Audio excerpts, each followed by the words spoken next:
kalau semakin hari dia semakin jauh dari tuntunan Rasulullah sallallahu alaihi wasallam, semakin hari dia sudah lupa dan terlena dengan dunia ini. Jadi ini gelisah ya. Barangkali manusia kadang-kadang bisa terlena oleh dunia, memang ya. Diakui dunia itu khadiratun hulwah, adalah permainan senda gurau yang mengasyikkan, melenakan manusia. Tapi hati harus gelisah bahwa hari-hari umur dihabiskan yang tidak sesuai dengan bagaimana Rasulullah inginkan dari kita sebagai umatnya. Maka tadi kita sebut yang pertama adalah condong, yang kedua antara tenang dengan gelisah. Maka tidak boleh datar-datar saja ya. Bukti cinta itu adalah bahwa kita tenang atau gelisah. Bapak Ibu yang dirahmati Allah Subhanahu wa taala. Yang ketiga, maka cinta itu akan menyebabkan seseorang banyak menyebut-nyebut yang dicintainya.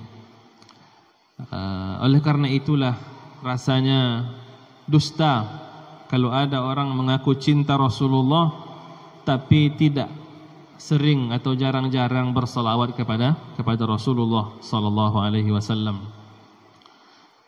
Jangankan cinta kepada Rasulullah ya.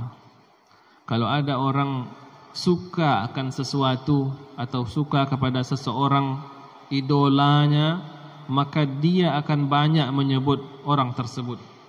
Barangkali ya semua hal dalam dirinya akan terhubung dengan orang tersebut. Cara berpakaiannya, mungkin juga cara berbicaranya ditiru dan seterusnya. Maka orang yang mencintai Rasulullah sallallahu alaihi wasallam itu tidak pernah berhenti dan tidak pernah bosan untuk banyak-banyak bersalawat kepada Rasulullah sallallahu alaihi wasallam. Apalagi ia bersalawat itu sebagai bukti cinta kepada beliau. Di saat yang sama kata Rasulullah sallallahu alaihi wasallam, maka salawat itu menghapus dosa, menambah pahala dan meninggikan derajat kita di sisi Allah Subhanahu wa taala. Rasulullah sallallahu alaihi wasallam bersabda, "Shallu alayya fa inna salatakum tablughuni haitsu kuntum." Bersalawatlah kalian kepadaku karena sesungguhnya salawat kalian itu sampai kepadaku dimanapun kalian berada.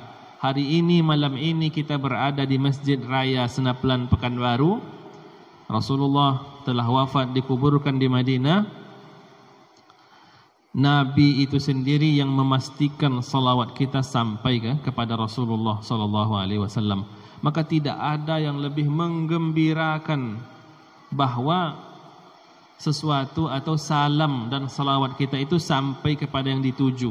Kalau kita kirim salam dengan orang, ada kawan misalnya mau pergi ke Jakarta, kita pengen kirim salam kepada seseorang di Jakarta. Ya barangkali dia lupa, barangkali tidak sampai salam kita. Tapi Rasulullah mengatakan, "Shallu alayya fa inna salatakum tablughuni haitsu kuntum." Jadi tidak ada penghalang ya. Tidak mesti kita pengen bersalawat salam kepada Rasulullah harus ziarah dulu ke Madinah. Kalau ada yang rezeki alhamdulillah ya. Tapi tidak terbatas dimanapun kita berada. Maka Rasulullah mengatakan, maka salawat kita sampai kepada Rasulullah sallallahu alaihi wasallam. Dan itu ya menggembirakan sekali ya. Menggembirakan sekali. Maka di antara cinta kita sebut adalah banyak-banyak menyebut orang yang dicintainya. Apalagi Rasulullah sallallahu alaihi wasallam. Suatu ketika sahabat Nabi yang mulia Ubay ibnu Ka'ab radhiyallahu an dia mengatakan, "Ya Rasulullah, inni ukthirus salata alaik." Aku banyak bersalawat kepadamu wahai Rasulullah. Seberapa banyak kata Rasulullah? Apakah aku jadikan doa-doaku seperempatnya adalah bersalawat kepadamu? Bagus kata Rasulullah. Wa in zitta fahuwa khairun laka. Bagus, tapi kalau kau tambah wahai Ubay, maka itu lebih baik. Maka Ubay mengatakan, kalau begitu sulus, kalau begitu sepertiganya lah wahai Rasulullah. Bagus kata Rasulullah. Wa in zitta fahuwa khairun laka. Kalau kau tambah itu lebih baik. Ya kalau begitu setengah wahai Rasulullah. Jadi separuh doanya, separuh salawat, separuh permintaan-permintaannya. Nah, kan kita banyak permintaan nih. Urusan anak, urusan rezeki, harta dan seterusnya. Maka dikatakan kalau kau tambah maka itu lebih baik. Lalu kalau begitu Rasulullah, akan aku jadikan seluruh doaku itu isinya adalah bersalawat kepadamu. Rasulullah sallallahu alaihi wasallam ketika itu menjawab, kalau begitu wahai Ubay, tukfa hammak wa yughfar laka dzambuk. Allah akan cukupkan hammak, seluruh keinginanmu, dan Allah akan ampuni dosa-dosamu. Makanya kadang-kadang lisan kita ini mengungkapkan apa yang kita inginkan itu terbatas. Andaikanlah kita nih tawaf, lalu kan di antara tempat yang mustajab berdoa adalah multazam, ya, di pintu Ka'bah. Berhasil kita setelah perjuangan panjang menempelkan tubuh di pintu Ka'bah. Jadi di antara atau sedikit tempat yang boleh kita beribadah dengan cara menempel-nempelkan badan, itulah pintu Ka'bah. Kalau pintu masjid kita ni tidak boleh, ya. Tidak ada yang buat kan, Pak? Pintu Ka'bah, ya, atau di dinding tentang pintu Ka'bah, itu sepakat ahlu sunnah.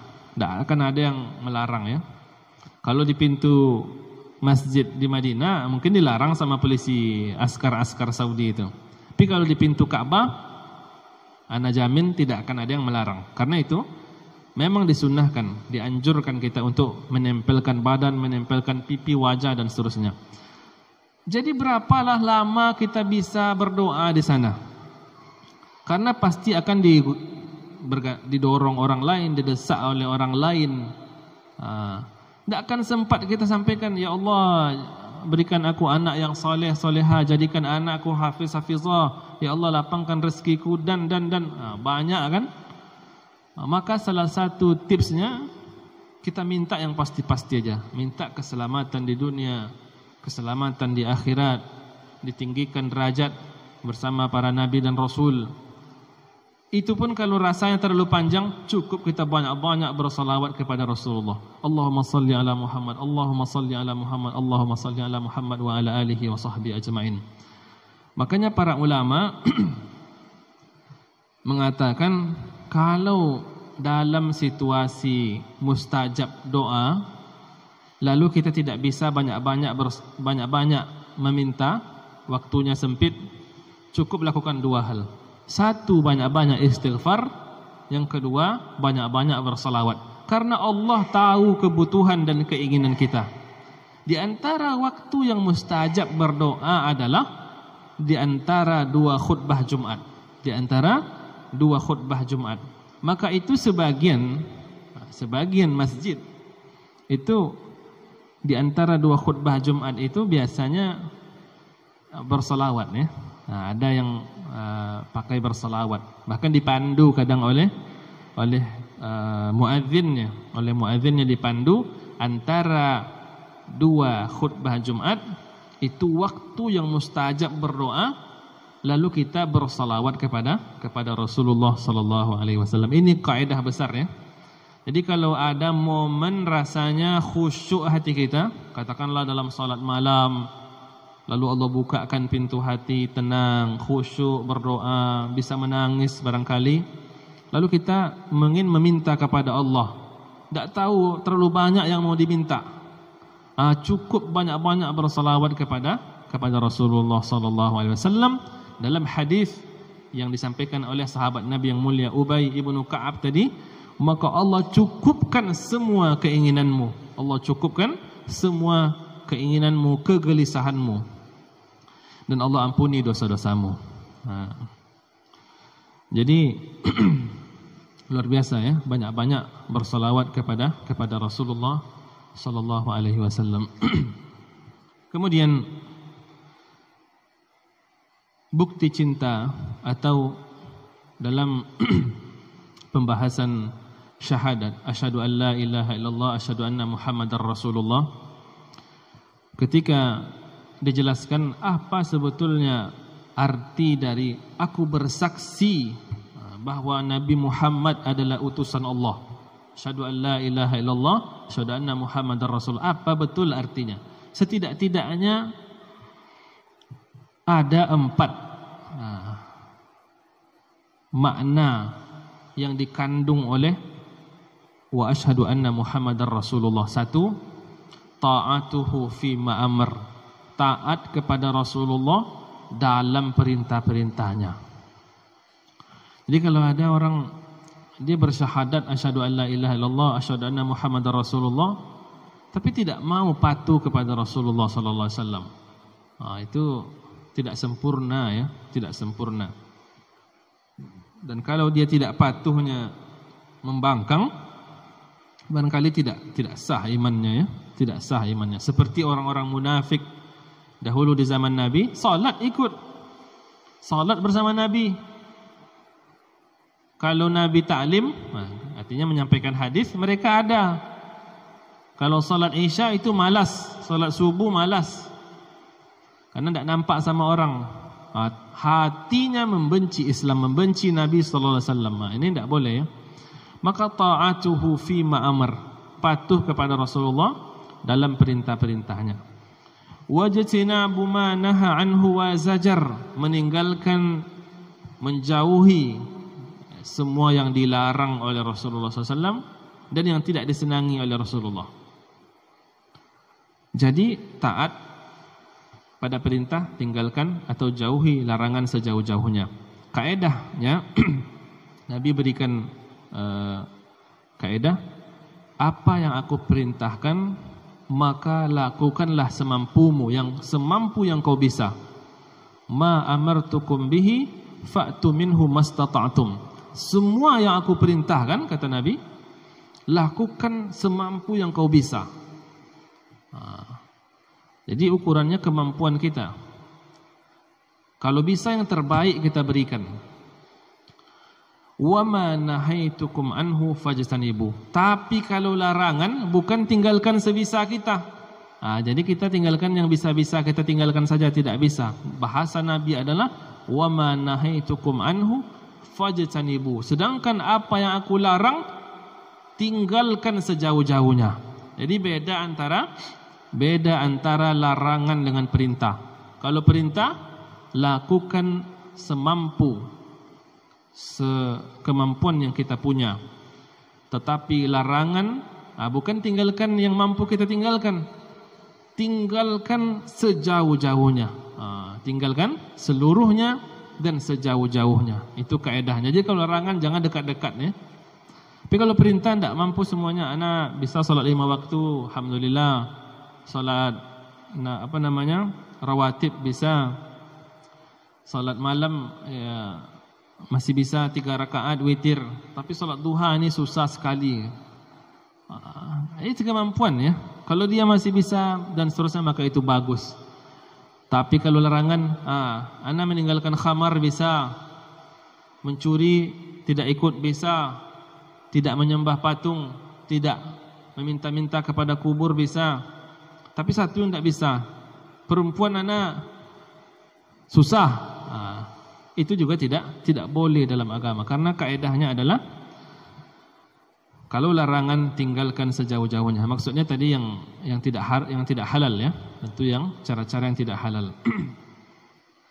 Maka ta'atuhu fi ma amar wajtinabu ma naha anhu wa zajar. Kemudian wa alla yu'badallah illa bima syara'.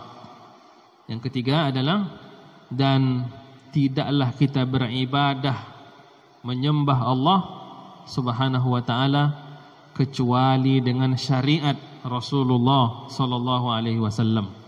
Maka kita tidak merasa tidak merasa dalam hal beribadah ini hanya satu yang kita inginkan, yaitu cara atau syariatnya Rasulullah SAW. Oleh karena itulah kita salat sunnah maghrib ba'dal maghrib, nanti salat isya juga ba'dal isya, salat subuh kita salat sunnah sebelum subuh, dan tidak salat sunnah setelahnya. Karena kita ingin betul-betul semakin hari semakin mirip ibadah kita dengan ibadah Rasulullah sallallahu alaihi wasallam. Semakin hari semakin kita ingin seluruh kehidupan kita ini dari kita tidur sampai tidur lagi itu hanya diisi dengan cara-cara yang telah diajarkan oleh Rasulullah sallallahu alaihi wasallam. Apakah memang harus seperti itu?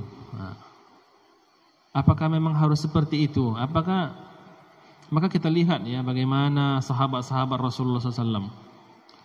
Mereka berusaha mencontoh Rasulullah SAW, dan itu semua ibadah ya. Dan itu semua ibadah. Karena hari ini kita lihat bagaimana orang atau anak-anak muda lah barangkali ya, ketika dia menyukai katakanlah pemain sepak bola, maka dia tiru semuanya, bajunya, gaya rambutnya. Padahal enggak siapa-siapa gitu ya. Tidak mendatangkan apa-apa baginya. Nabi SAW mengajarkan kita agama ini, mengeluarkan kita dari menyembah batu, pohon, gunung, hanya menyembah Allah Subhanahu wa taala. Diajarkan jalan keselamatan di dunia dan di akhirat. Dan dia adalah Nabi yang juga mencintai kita dan harap akan bertemu dengan kita. Dia Nabi yang ingat kepada kita di akhir-akhir hidupnya. Maka sudah sewajarnya lah kita mencintai Rasulullah sallallahu alaihi wasallam, dan kita rela ya mengorbankan apa saja demi Rasulullah. Ketika Rasulullah diusik, maka kita tidak rela siapapun itu. Kita tidak akan datar-datar saja, seperti tidak, seolah-olah tidak terjadi apa-apa. Rasulullah diganggu. Itulah yang diinginkan oleh orang Yahudi. Mati cemburu umat Islam. Seperti orang punya kekasih yang dicintainya diganggu oleh orang lain, tidak dia apa-apakannya. Ya biarlah. Itu habis cintanya. Maka tidak ada cemburu, itu salah ya. Dalam hal bukti cinta. Maka itulah yang diinginkan oleh musuh-musuh Islam. Sengaja dicoba-coba ya. Ini marah tidak umat Islam. Maka sampai kapanpun kita katakan, sejak umat Islam ini ada sampai hari kiamat, umat Islam tak akan pernah rela jika nabinya diusik, baik ketika Nabi masih hidup atau ketika Rasulullah sudah wafat. Jangankan Nabi, istrinya, istri-istrinya, keluarga-keluarganya, kalau ada yang diusik oleh siapapun, maka tidak ada umat Islam yang rela. Karena umat Islam begitu mencintai nabinya, Nabi Muhammad sallallahu alaihi wasallam, dan itu telah nyata dan wajib bagi seluruh kaum muslimin. Nabi mengatakan di dalam hadis Abu Hurairah radhiyallahu an, qala Rasulullah sallallahu alaihi wasallam, la yu'minu ahadukum hatta akuna ahabba ilai min walidihi wa waladihi wan nasi ajmain. Tidaklah beriman siapapun, salah seorang di antara kalian, sampai aku ini lebih dicintainya, melebihi orang tuanya, anaknya, wan nasi ajmain, dan seluruh manusia. Baru dikatakan beriman seseorang itu ketika dia mencintai Rasulullah melebihi apapun. Umar ibn al-Khattab radhiyallahu anhu suatu ketika datang kepada Nabi, pegang ya, ini kemuliaan ya, sahabat-sahabat Nabi pernah bersentuhan fisik dengan Rasulullah, pegangan tangan dengan Rasulullah sallallahu alaihi wasallam. Jadi ini penting ya. Nabi saja dia pegang tangan kawannya, itu biasa ya. Jadi kalau ada orang tidak mau, kalau hari ini boleh lah ya, karena Covid ini dilarang dan seterusnya, ya boleh lah. Kalau ada orang tidak mau salaman itu siapa dia ya? Nabi saja, subhanallah.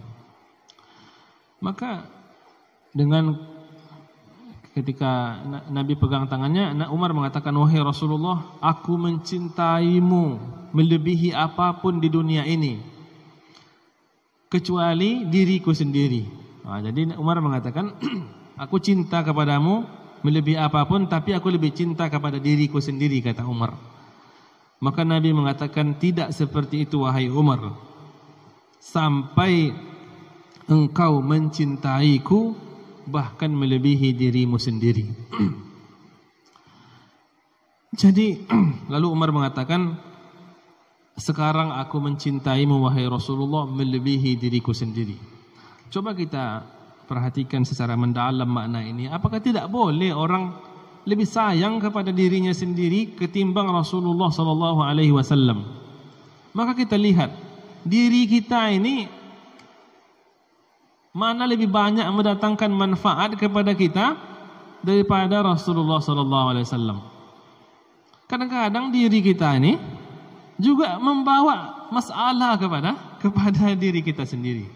Andaikan kita berbuat dosa, berbuat salah, tangan ini salah, mulut ini salah bicara, mata ini salah memandang, itu kan musibah. Yang akan menanggung azabnya adalah kita juga. Tapi Nabi SAW, semua yang datang darinya untuk kita itu semuanya kebaikan, tidak ada campurnya dengan yang tidak baik.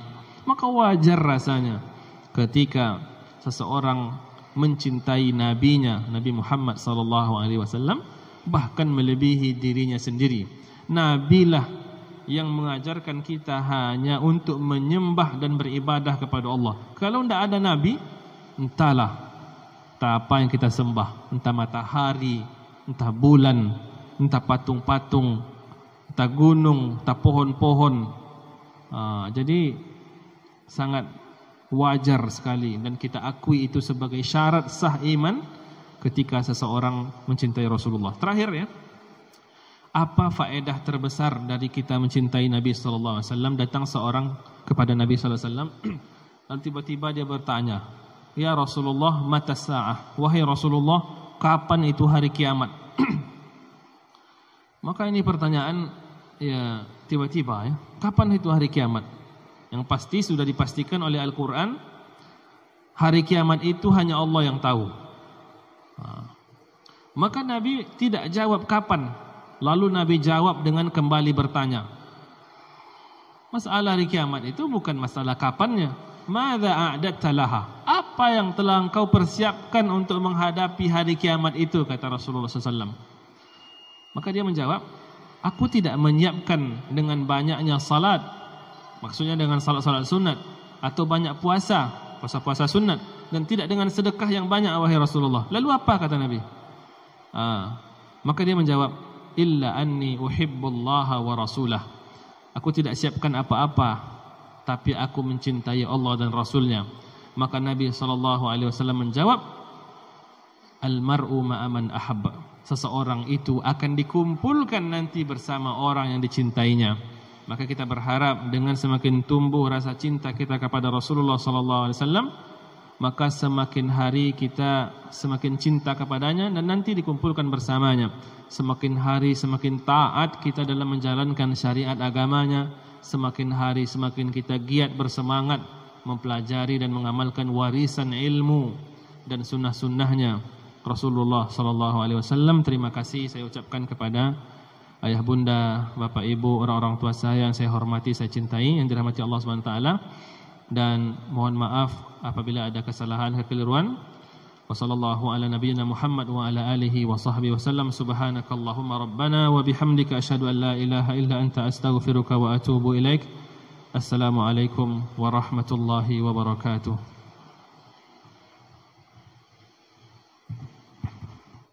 Jazakallahu khairan, kita ucapkan kepada guru kita Al-Ustadzul Fadil Akmalur Rizal STHI LC Hafizahullah Ta'ala yang telah menyampaikan kajian pada kita pada malam hari